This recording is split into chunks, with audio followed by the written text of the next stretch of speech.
Thank you for tuning in to TalkWad.com, the world's fastest growing internet radio network. Please check out all the other great shows on www.talkwad.com. What if your customers are trying to find your business online, but instead of finding you, they find your competitors? Now, more than ever, it's time to make sure you have the right SEO to make your business stand out online. Welcome to Go Mind Your Business with Terry Bork, presented by Extreme Marketing Concepts, putting your business in front of the hungry herd of buyers who are looking for you right now. Extreme Marketing Concepts, helping you drive more traffic, dominate the market, and crush your competition. And now, here's Terry.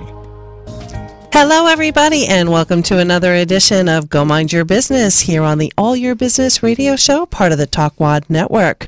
Today we are hanging out in Carrollwood, and my very special guest is Dr. Carol I Crawford with ClubZ in-home tutoring. Carol, welcome to our program today. Thank you very much, Terry. Yeah, I'm really happy to have Carol here today. I'm actually a mom of a child who's actually been part of the ClubZ program. And Carol's got some great things to help you if you're a parent of a child who's struggling, or maybe you're an educator who helps children every single day, or maybe you're a grown-up looking to educate yourself in different areas of your life. ClubZ has a unique array of tutoring assistants that can help you get you off to a better start. So let me share with you a little bit about our guest today. Again, her name is Carol I Crawford. She is the owner and area director of ClubZ in-home tutoring for the greater Tampa Bay area. She is a native of New York and Connecticut and attended both public and parochial schools as a child. She received her bachelor's degree in music education from Manhattanville College and studied at Juilliard School in New York City and the Mozartorium in Salzburg, Austria. She received her master's and doctoral degrees from Yale University of Music.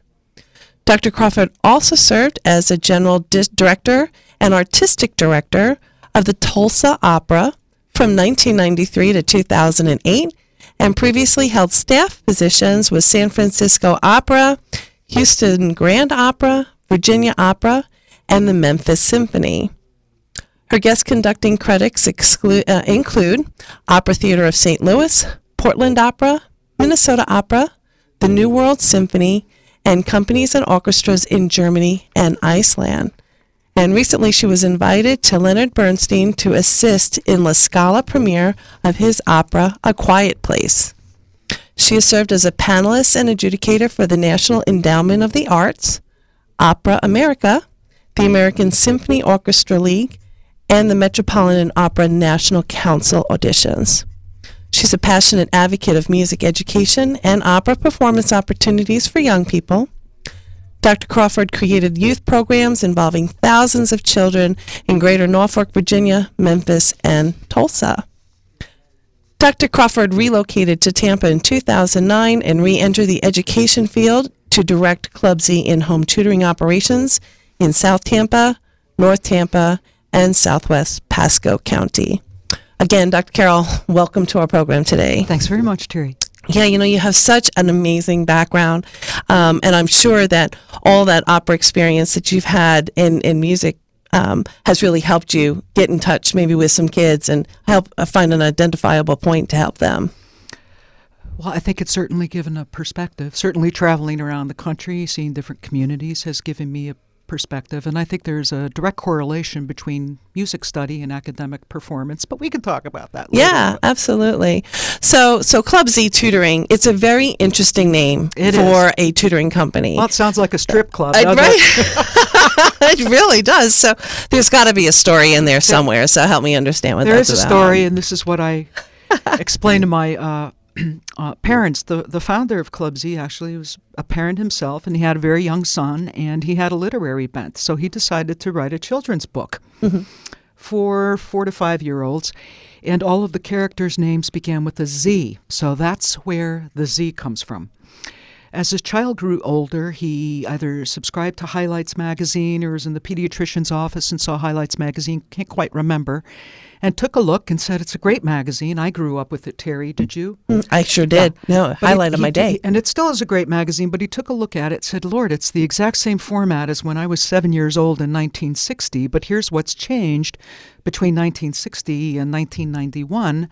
We now have children who are beginning to play with their Game Boys, if you can recall. This was the beginning of the whole video thing. We now had 24/7 cartoon networks for young people. You now could get a video of any Disney movie you wanted, so the general sophistication level of students was very different in 1991 than in 1960. And he thought there should be a more colorful, interactive magazine for students, and he searched and searched, and there wasn't one. So he created one. He wasn't sure what to call it, so he thought some people know my book, so he kept the Z and put Club in front of it. ClubZ, thinking they can all be members of ClubZ and get their monthly magazine. And so ClubZ magazine started, and there was national distribution. Then the letters started coming in. Dear ClubZ, we love your magazine, yada, yada, yada.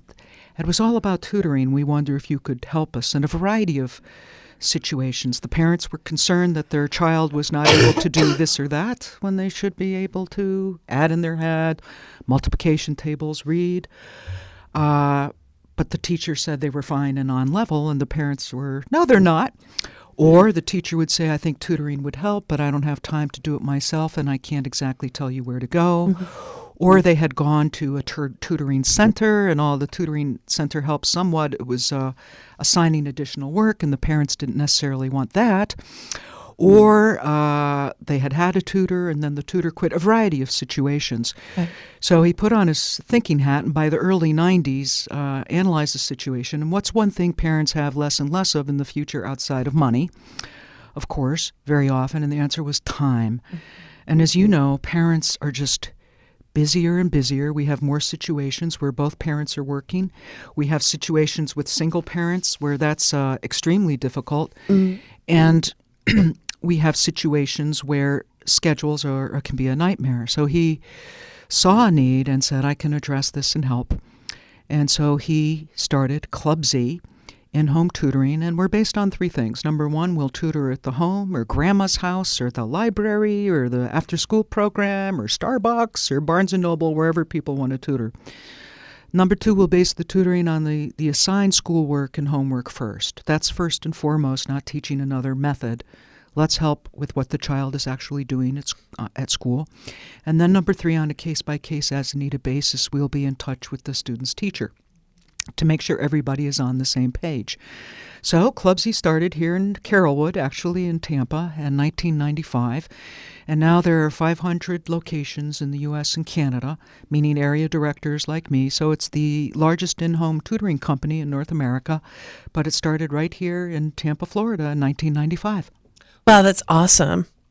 To learn more about ClubZ and the various programs that they do have to offer, you can visit their website at ClubZ.com, and that is the letter Z, ClubZ.com. Or if you have other questions, they'll be happy to answer your questions by calling 813-949-4499. So, Carol, what kind of student needs tutoring, and what role can a tutor play in the student's education? Well, Terry, what we say is from phonics to physics. We'll help students with an academic coach. First, let's address the culture understanding of tutoring here compared to countries like India, South Korea, Hong Kong, where it's a part of the culture. Very often here, tutoring is regarded as a derogatory connotation, that if you need tutoring, you're not a good student. And that's not always the case. It's simply not true.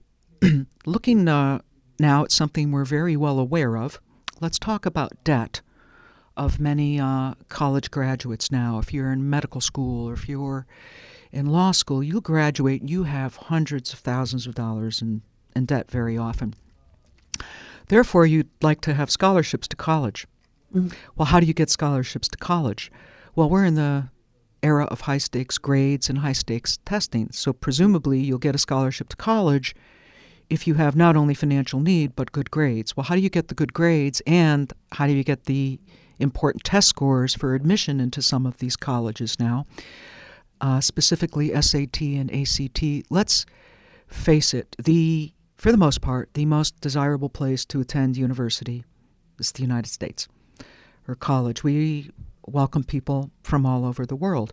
So now if you're applying to colleges, you are facing global competition with many schools, not just the Ivy League schools. I mean, for example, University of Florida in Gainesville is a very, very competitive school in which to gain admission.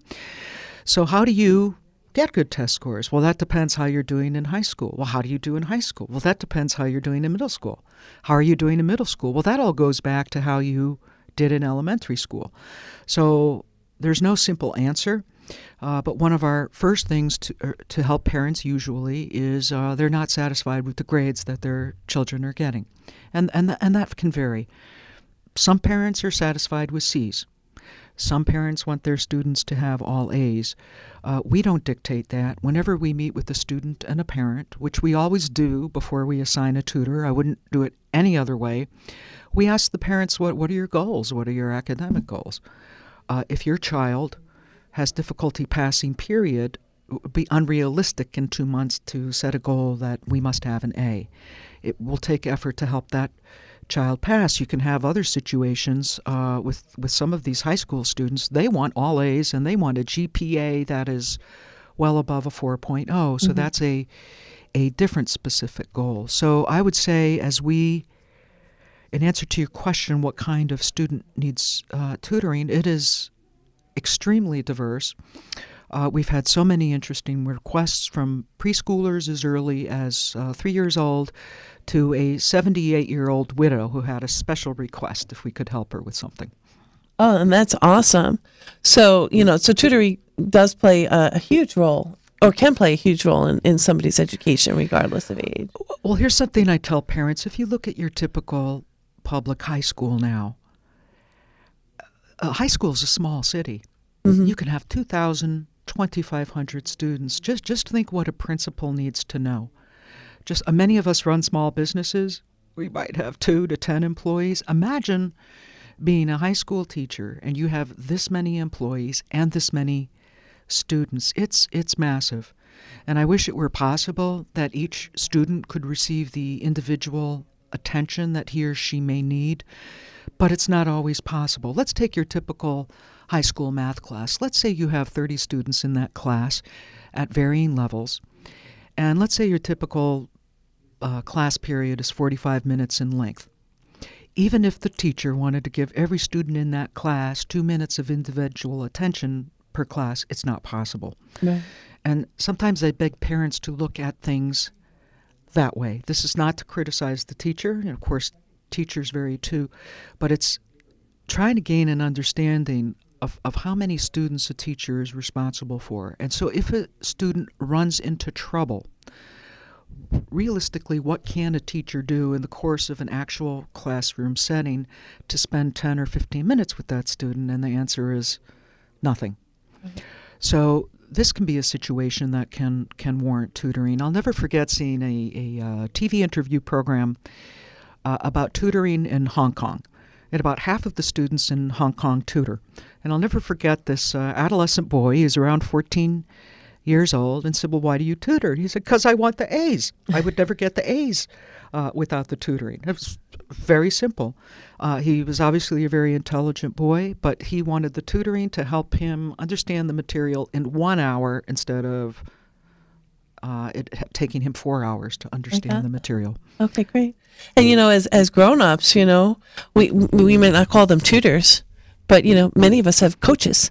So, it's the same type of premise, you want to excel, and a tutor is an academic coach, and very often with young boys, we'll go, you've got a soccer coach or a baseball coach or girls involved in cheerleading. You have cheerleading coaches say, we're going to get you a math coach. Right. So, that's a great word, too. So I always thought tutoring was cool.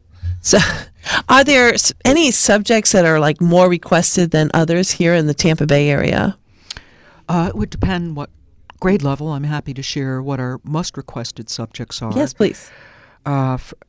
First, I would deal with kindergartners, and you wouldn't imagine the number of kindergarten requests we have now. And it is specifically for handwriting, and it is specifically for reading.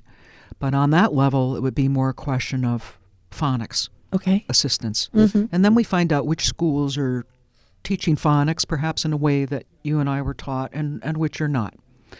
It's very common now for kindergartners to learn sight words, and I totally understand why, but sometimes we see situations where kindergartners are being asked to learn sight words, but they're not learning how the English language basically functions, and English is one of the hardest languages to learn because we have so many words that do not sound as they're spelled. Then when we get to first and second grade, it's more about reading. In second grade, particularly with writing, there's a test right now called Hillsborough Writes. Yes.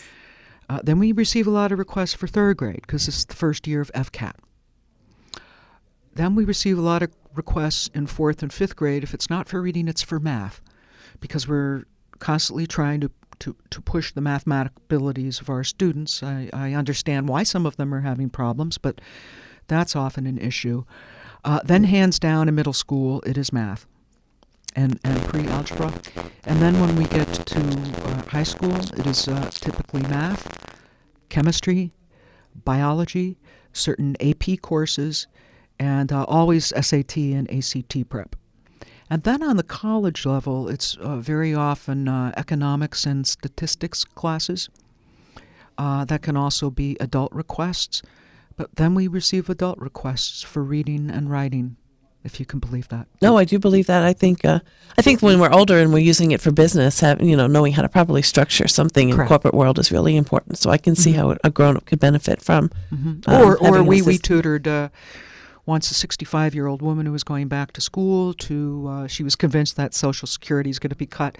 She was going back to school to train in medical billing, and she had to take a college algebra course, and she hadn't taken any algebra in 40 years. Right. So, I want to find a very non-threatening tutor in a case like that to help a 65-year-old woman who is trying to cope with this and do it online. Right. So. Online, that's hard. Okay, great. So that's an unusual request that you had for a tutor. Have you had any other unusual type of tutoring requests? Well, let me tell you about three of them. Okay. One of my favorites was a 78-year-old widow, and she contacted ClubZ, so I went to visit with her, and her husband had died, but her husband had taken care of everything involving the computer. And so her request was to have somebody help her learn how to do two things. Number one, how does email work? And then number two, how do I make an online plane reservation? Reservation. She hated to bother her daughter to help with that. And she was, of course, having a life adjustment of how to learn and do some of the things her deceased husband had dealt with. So, of course, in that situation, I needed a female tutor, and I needed somebody who was very supportive and gentle. Then I had another interesting request for an Arabic tutor. But the request for the Arabic tutor is because a young couple were going to honeymoon in Cairo, and they wanted to learn enough Arabic to get by. And they had tried another tutor who was trying to teach them the Arabic alphabet and all. I'm like, no, you don't need that. What you need is somebody who's going to help you understand how to say, where's the bathroom? Right. How much does this cost? No, I'm not going to pay 100% for that rug. And where's the airport? Right. And I found the perfect tutor whose husband actually, she was actually from Tunisia, so her second language was Arabic. Her husband was a non-speaking Arabic person, and so she understood the need to learn just enough to get by. And then one of my more interesting ones now is a 45-year-old gentleman who's convinced that he cannot read. Now, he can read, but he has trouble with syllabication. So I need a very special tutor for that situation to assure him he knows more than he thinks he does, and yet basically to teach him here's how you use a dictionary, and here's how you deal with breaking down syllabication in English with words that you're not familiar with. Got that. Again, we're speaking with Dr. Carol I Crawford with the ClubZ.com. If you have questions about ClubZ and how they can help you with your child or in your personal development for your business or other areas where tutoring can be effective, go ahead and look them up online at www.clubz.com or give her a call at 813-949-4499. So let's talk about some of your success stories. Well, I'll tell you about one. It involved my own nephew, actually. He had been put in an accelerated math class in 6th grade, so it's the first year of middle school. I won't say the school. He had done well on his FCAT. So plop, he's in an advanced honors math class in 6th grade. But here's the interesting thing about this class. It met the last period of the day. There were 50 students in the class. There were 2 teachers simultaneously. It was in the cafetorium, not a classroom, and it was an online textbook. So taking that particular student, who's actually bright, but putting him in that situation, his grades kind of plummeted the first couple of months, because you add that all up, that was a huge adjustment. So my family decided to finally ask for tutoring help, and in his case, meeting twice a week for 90 minutes with somebody who was not a family member, because as you know, once students reach a certain age, if it comes from mom or dad, they don't want to hear about it. So meeting with the right kind of tutor basically was teaching him how to be more independent and how to develop his own study skills for him to take responsibility for his own math. And that's one of the huge adjustments for middle school. You now have to take responsibility for yourself. So he's been tutorless now for 2 years and managed to keep up, and is taking algebra in 8th grade, which means he's doing quite well in math. So I'm proud of him, but I'm proud that I was actually able to help a family member. We helped your son, Terry, which I'm really thrilled about. Why don't you tell the listeners about that? Because it was so unusual. Right. Well, it was neat. Well, my son has a lot of special needs, and and educating him has been very challenging, so that he can have whatever success looked like for him in school. So we use ClubZ through most of his primary years of education, so that he had some sort of backbone behind him, and have a nice stable ground to build from. And through that, he was able to pass FCAT in the 3rd grade. And then he hadn't been able to pass FCAT ever since 3rd grade. But we took a break from the tutoring, because we were going in a totally different direction with school, and we just wanted to get him through school. Sure. And then he decided that he wanted to go to college. And because there was some disability along the way, we didn't even know that college would be a possibility for him.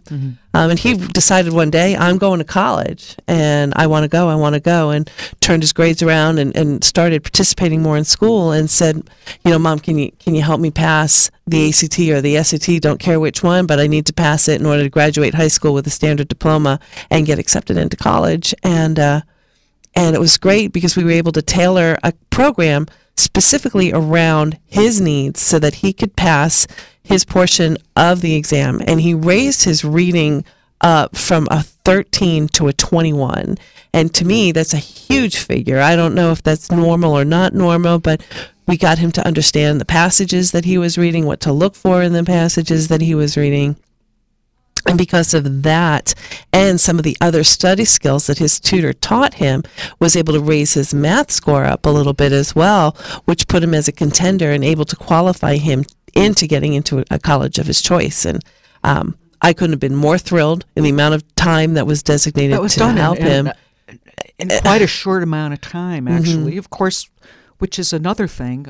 We do not require any long-term it was great. contracts. Our goal is not to have you sign your life away or have to take out a loan for tutoring. That's not what we're into, and that's one of the reasons ClubZ started. But in your son's case, that was surprisingly quick. Yes, it was really quick, and I think that the tutor was great in her skills, but what impressed me the most as the parent was her ability to identify with my son and where his challenges were, and was able to focus on those things.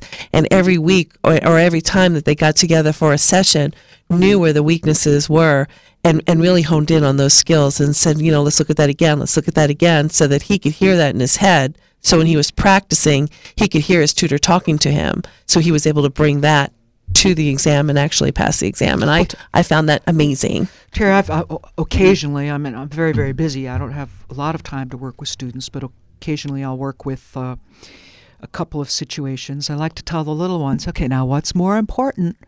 Is it more important to work accurately or to work quickly? And I want to hear them say that back. And you say that enough times when they're in there taking their tests. What's more important, to work accurately or to work quickly?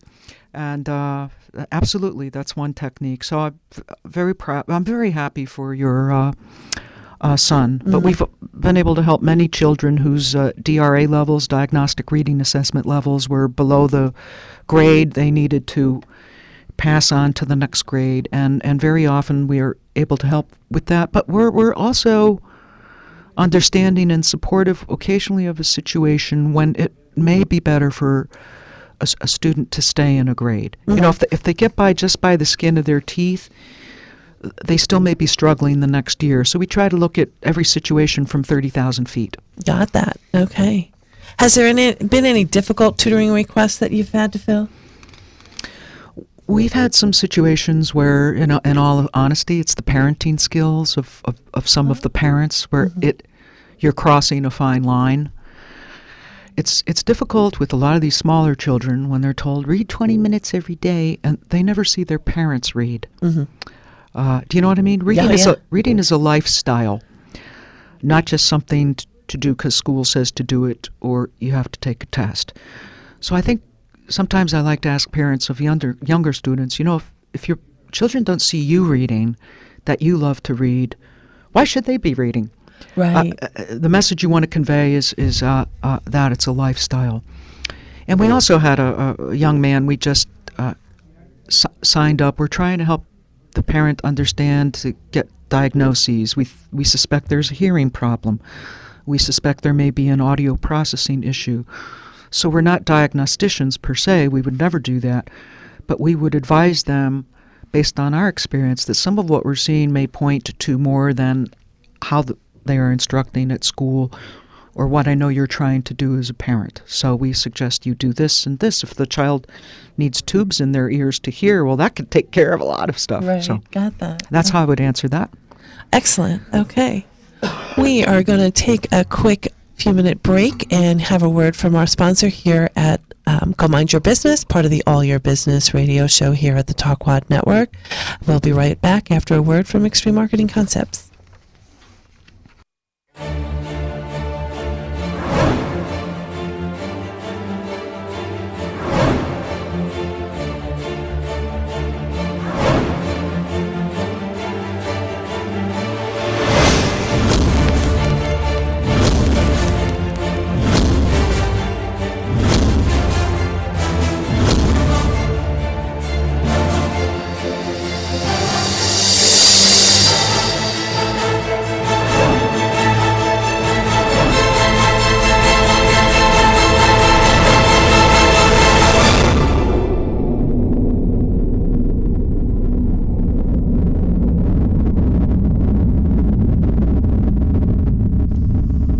And welcome back to Go Mind Your Business here on the All Your Business radio show. My name is Terry Bork, and we're down here at the Talkwad Network down here in Tampa, Florida. Be sure to check out all the other shows as part of the TalkwadNetwork.com. Extreme Marketing Concepts notices that a lot of businesses have one of two problems. Either they have an excellent reputation and nobody knows about it, or they've got a lousy reputation and everybody knows about it. And they can help you with either one of those situations. Give them a call at 813-863-1452. We are speaking with Dr. Carol I Crawford from ClubZ in-home tutoring. You can find out more information about ClubZ by visiting their website at www.clubz.com, and that's just the letter Z. Or you can ask any questions you have. Just give them a call at 813-949-4499. Dr. Carol, welcome back. Thank you. So, Dr. Carol, Florida is now in the process of switching from the Sunshine State standards to Common Core standards. And I know this is a huge topic lately. Could you summarize for us what that's all about? Sure. I'll try to do that as quickly as possible. Okay. Actually, the push for national or common standards isn't new. This has been going on for the past several decades. I mean, you could go back to 1959 with President Eisenhower, who discussed the creation of national goals. But we have to understand why and what this meant when we had service people going to Europe during World War I, but then also World War II. People left their small rural communities and saw the world. My father's a typical example. He came from a town of 100 people, and all of a sudden he finds himself in France, seeing things he may never have believed he would have seen before. Then all these GIs come back, and we have the GI Bill, and now they're going to college. So that was one aspect of globalization, let's say, that started years ago. And seeing, let's take the Autobahn. Why did President Eisenhower create the interstate highway system? Well, he saw how that benefited Nazi Germany during World War II, the existence of the Autobahn. So part of our experience with World War II, outside of helping the Allied forces win it, was to see how we could grow as a country. So President Eisenhower is the first one to talk about common standards. And then you want to flash forward to around 1983 when a report came out called A Nation at Risk. There had been a lot of social change in the United States. The Civil Rights Act, schools were integrated. I think people know this history. And by the time we got to 1983, there was a discussion saying we have not kept up with other countries. Once we reached the moon, priorities kind of changed. And then in 1988, Senator Edward Kennedy and President Reagan collaborated on the reinvention of national assessment scores. And then I even remember this period quite well. In 1989, President George H.W. Bush was creating a program called America 2000, and these were voluntary national standards in core subjects. I was living in Memphis at the time, and I remember arguments and discussions of what were core subjects. For example, music and art were not being regarded as core subjects, and I remember if a city submitted a plan for America 2000 and it was accepted, that city would be awarded $1 million. So that was back around 1989. And at the same time, in the 1980s and 1990s, you had associations of English teachers or associations of math teachers creating their own standards, and then we had philosophies of whole language approaches being adopted in some states while they weren't adopted in some other states. The Clinton administration tried to encourage some kind of testing. Then we had movements of accountability from corporations. Why do we have students applying for jobs where they can't write? This is a huge one. Students can't write. Why do we have people applying for jobs where our students are not as competitive in math as certain students from foreign countries? Then by 2001, the No Child Left Behind Act was created. And the important thing to know about the No Child Left Behind Act is unintended consequences of it. And this was mandatory state testing. Maybe the mandatory testing wasn't a bad idea, but all the standards were different from states to states. One critic called it a hodgepodge of state standards and tests, some of them world-class, very rigorous from a world-class point of view, and others just downright embarrassing. And what it's led to is something we've recently encountered, signing up a fourth-grade boy who moved here from another state. In fourth grade in his school, they're already working on fractions, and this poor fellow can't subtract 8 minus 5 in his head. So whatever was deemed passable in his state is not deemed passable in the state of Florida. So during the Obama administration, they tried to step back and take their sights on the unevenness of this. Since we are in a military community, can you imagine what it's like for some of our military families to go from one state to another where the curriculums are entirely different and their child may have passed in this state and not passed in that state? So by 2009, with all of the race to the top challenges from the government, there was a proposal to create common core standards for all the states in the U.S. And with the exception of about 4 states, all the rest of the states have adopted these common core standards, and they are slowly being phased in here in Florida to replace the Sunshine State standards. And of course, there are questions about what are the differences, are the tests going to be different, et cetera, and the answer is yes. There will be some differences, but hopefully this is helping all of our schools become more competitive on a global scale. So that's a long-winded answer to your short question. Got it. Okay. SAT and ACT prep. Does ClubZ? Well, I know they offer that. Can you elaborate on that a little bit more?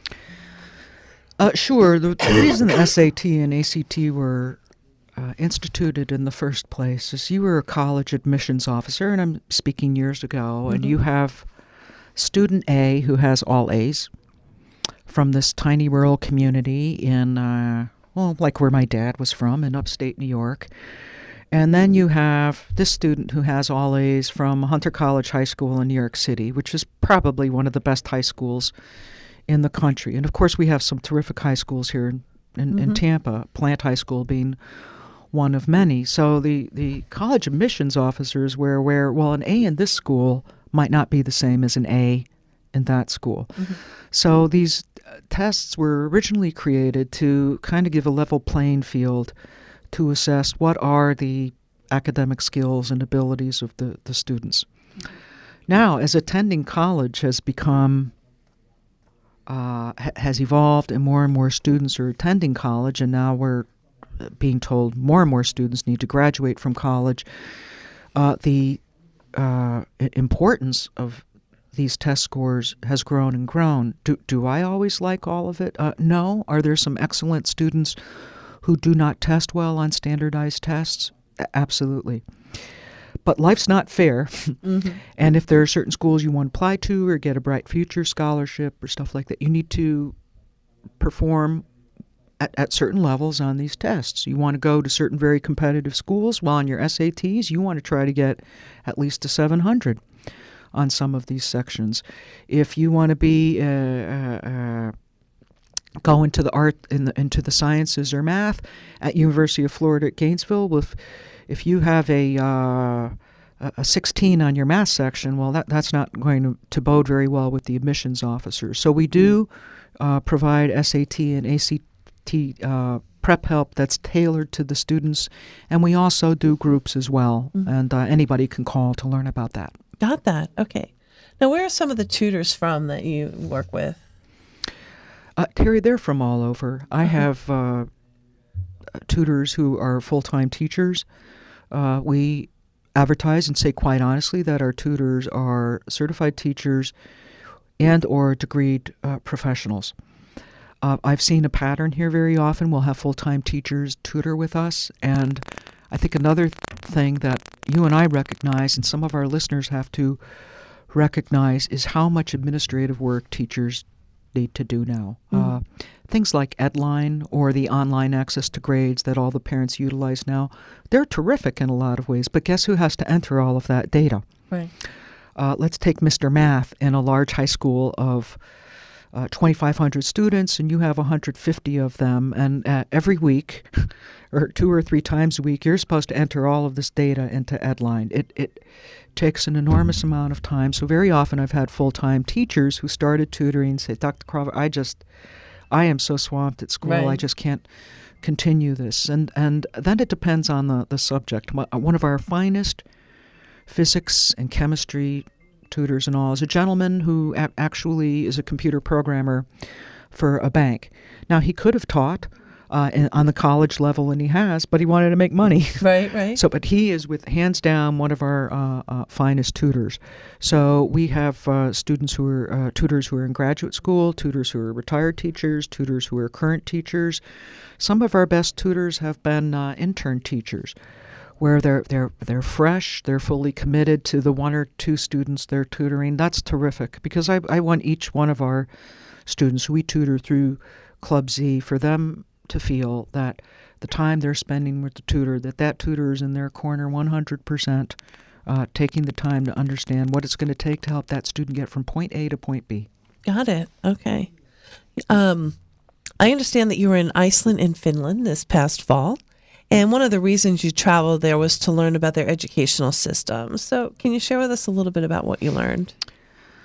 Sure. There was an article in Newsweek magazine about 1.5 years ago that the finest educational system in the world was in Finland, and that those students performed at the highest level on an international assessment called the PISA test. And I was very curious about that. On a musical level, and I know this is not something a lot of listeners will know, Finland is a very intriguing country. It has more volunteer choruses in the world relative to their population size, which is about 5 million. They're producing amazing conductors. They're producing amazing composers. This is supported in the country, and I thought how interesting that their classical music culture is so vital, and yet they're doing so well on these test scores. Now, let's be fair about this.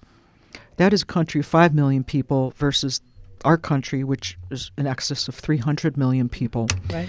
But there is a dedication to early education in Finland and Iceland. And also another interesting thing was I discovered that music education was mandated in both countries, both in Iceland and in Finland, that there needs to be a certain amount of music instruction. And I think that creates a certain type of focus and listening skills that explain the successes of these countries. Iceland is the most literate nation in Europe. Who would have thought, a country of 320,000 people? So I learned an enormous amount about early childhood education there and about the role of music in their overall education systems. That's awesome. Well, and it must have been a brilliant trip. I bet you had the best time ever. So, and we talk about your musical background. What perspective do you feel that you bring to education, and specifically directing a tutoring company, as someone who spent so many years as an opera and a symphony conductor? I saw trends with our audiences, with our board members, with some of my staff. I saw a trend, for example, working with children to sing in the chorus of La Boheme. I had worked with students in 1986 in Norfolk, Virginia, to learn the music and the text for La Boheme. And then 10 years later, I was in Tulsa, Oklahoma, doing the same thing. And I was actually quite shocked at the learning level of the students to learn the Italian by ear. It was so much slower. And I don't attribute that to something in the water between the students in Virginia and Oklahoma. I attribute that to the huge change in society from 1986 to 1996 with some of the things we were speaking about earlier. Video games, immediate entertainment. Students want immediate satisfaction. It was the listening skills that concerned me. This isn't about a test. This is about creating something beautiful. I saw with some of the staff I had, they didn't know how to write. The grammar was terrible. Some of my best writers were those trained as musicians. I saw board members who were lovely people, but they really, some of them had no cultural understanding of why they were on the board of an opera company. There was cultural understanding that they didn't have about the role of the arts, and this is the same time when we wanted fiscal accountability and all that, which I believe in. So as high-stakes testing has increased, love of learning of itself has often decreased. So what I think I bring to this is a viewpoint from 50,000 feet, and to always understand for each situation that we engage ourselves with that the ultimate goal is love of learning. And love of life. And tests are important, but they're not everything. And outside of that, conductors kind of have to know a little bit about everything. People very often see you waving your arms, but before people stand up and conduct, you have to know about the composer and the history of the piece and the history of the country and the times of the time. And you're also a psychologist with 80 people in the orchestra. So it's a very all-embracing perspective. I got that. Okay. And, I have found...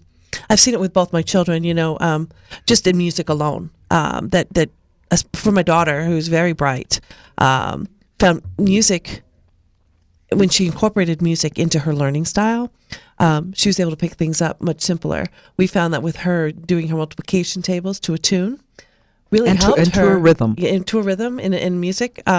She can do, we used to call them 144s, 1 to 12, 0 to 12, 0 to 12, and she can roll them all off her tongue and to a song. Found that brilliant as a parent, pushing my kid on a swing, letting her sing these tunes and stuff like that. But Terry, that also says something about you as a parent, that you were proactive okay, with well, that. maybe. I just want to give credit where credit is due. Okay. Well, here I am thinking most parents are doing this because, this is what I did at the swing set with other moms. We hung out and sung. You wouldn't believe. Okay, well, probably not. But I found music and is very helpful. It's also very soothing. And, when if you're not listening to headbanging music and you're listening to classical music, as a grown-up, I find that it puts me in a different place, a place of relaxation where I can truly focus more. So I think music can be utilized and enhanced in your educational program so much more than it is. And we could probably talk for like 5 hours just on that. I can come back and do a whole nother program on that. And it's all about accessibility and affordability. And I'm working on that. Right. Okay, great.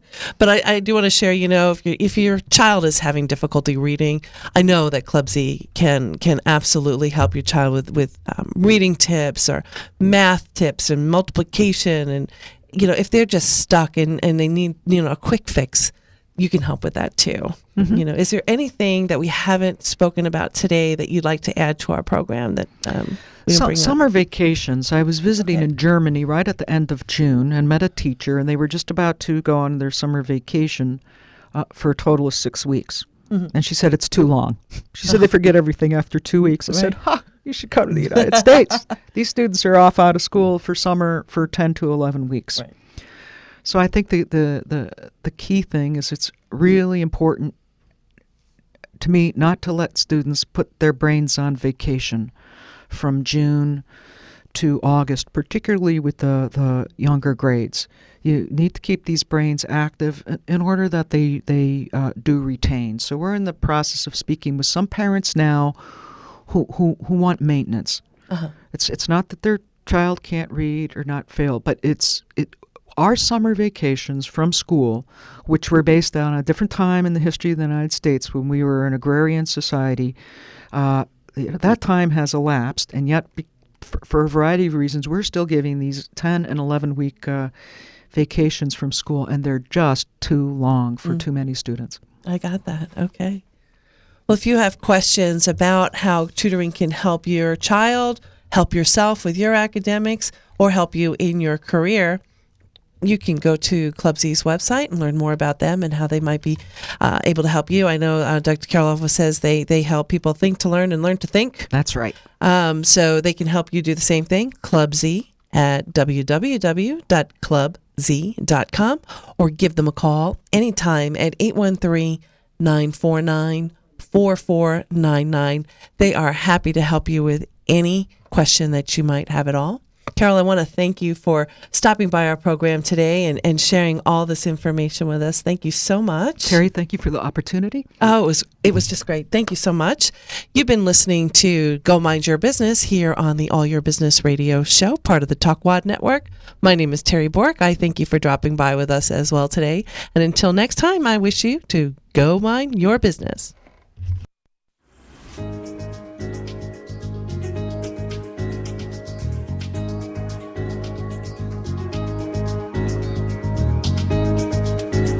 Thank you for listening to Go Mind Your Business with Terry Bork, presented by Extreme Marketing Concepts. If you want to drive more traffic, dominate the market, and crush your competition, find out how by visiting our website, www.extrememarketingconcepts.com. And join Terry next time for another episode of Go Mind Your Business.